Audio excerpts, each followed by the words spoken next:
أعوذ بالله من الشيطان الرجيم. بسم الله الرحمن الرحيم. ياسين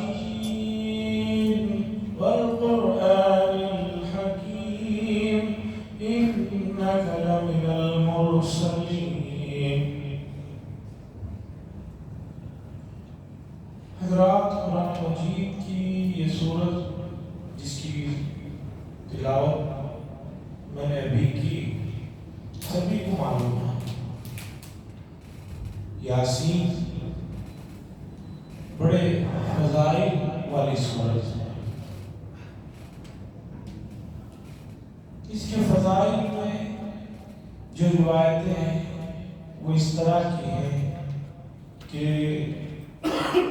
جو لوگ اسے صبح کے وقت پڑھتے ہیں ایمان و اعتقاد کے ساتھ، اللہ تبارک و تعالی شام تک ان کے جو اہم مسائل ہوتے ہیں اس میں نگرانی فرماتے ہیں، ان کی حفاظت فرماتے ہیں۔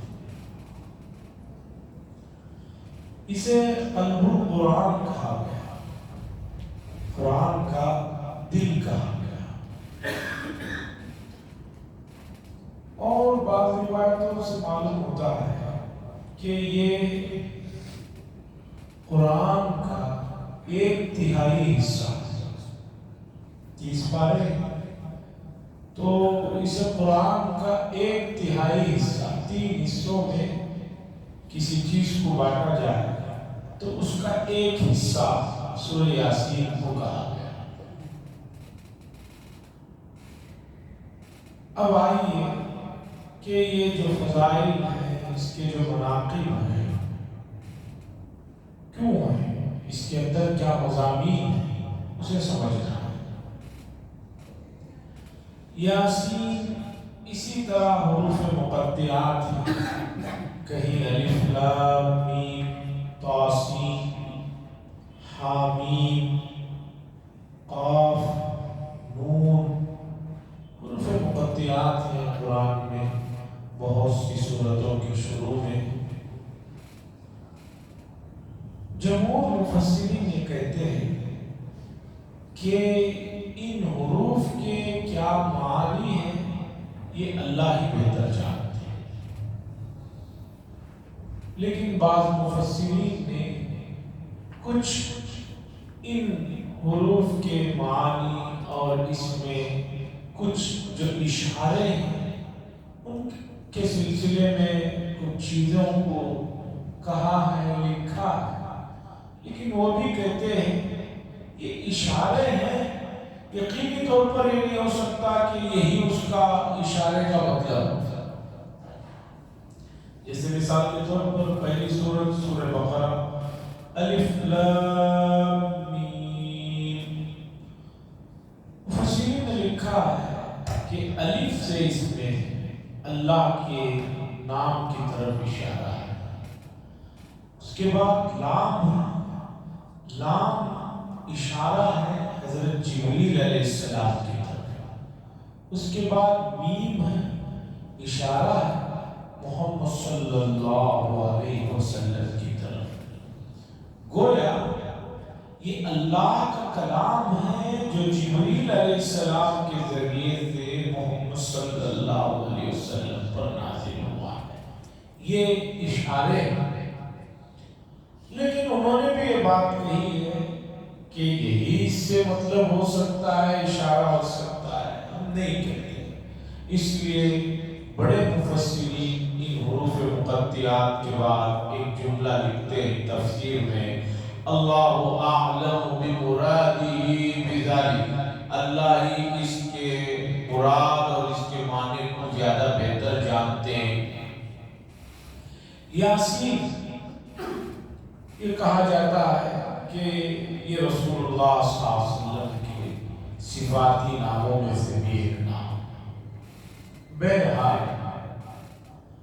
آئیے کہ سورہ یاسین کو جو قلب القرآن کہا گیا یا قرآن کا 1/3 حصہ کہا گیا، یہ کیوں، اس کے اندر کیا مضامین، اسے سمجھنا ہے۔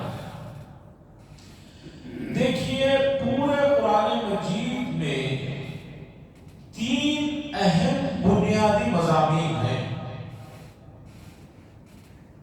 تین اہم اور بنیادی مضامین ہیں جسے قرآن مجید بار بار دہراتا ہے اور بار بار اس کی طرف اشارہ کرتا ہے۔ باقی جو کچھ اس میں واقعات آئے ہیں وہ واقعات بھی دراصل انہی تین مضامین کو سمجھانے کے لیے، یا جن لوگوں نے ان مضمونوں کو نہیں سمجھا ان کے ساتھ کیا واقعات پیش آئے اسے بتانے کے لیے، وہ تین مضمونوں کو بتانے کے لیے واقعات آتے ہیں۔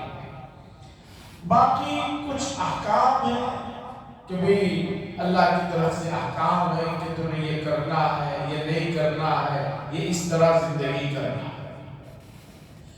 تین بنیادی مضامین کیا ہے جس کے اوپر پوری انسان کی نجات اور پورے انسان کی کامیابی کا دار و مدار ہے؟ وہ تین مضمون ہیں۔ پہلا مضمون، آدمی کو توحید کو ماننا چاہیے،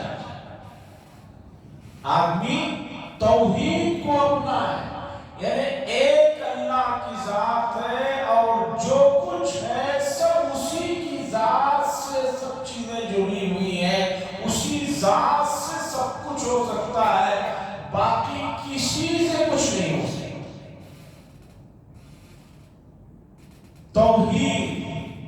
توحید یہ ہے حشر میں خدا کہے کہ بندہ خفا ہے دو عالم سے میرے لیے۔